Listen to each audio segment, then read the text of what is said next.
अगर तुम्हारे बीच मतभेद उत्पन्न हो जाए तो बराबर मुझे अपने समक्ष खड़ा देखो और मेरे नाम के वास्ते तथा मेरे प्रकटीकरण के प्रति प्रेम और प्रभु धर्म के सम्मान के लिए एक दूसरे के दोषों को भूल जाओ।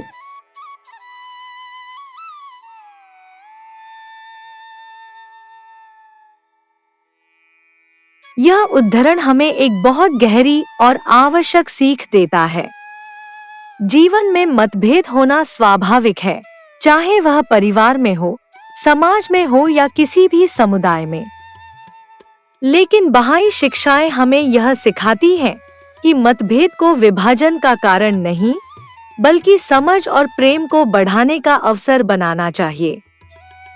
बहाउल्लाह कहते हैं कि जब भी हमारे बीच मतभेद उत्पन्न हो तो हमें यह स्मरण रखना चाहिए कि मानो प्रभु स्वयं हमारे सामने खड़े हैं। इसका अर्थ है कि हमारे हर विचार, हर शब्द और हर व्यवहार में मर्यादा, सम्मान और प्रेम होना चाहिए।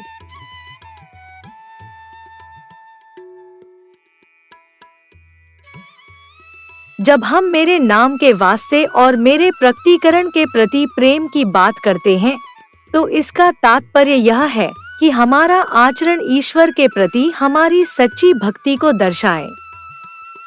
यदि हम वास्तव में प्रभु से प्रेम करते हैं, तो हमें एक दूसरे के प्रति भी वही प्रेम और करुणा दिखानी होगी।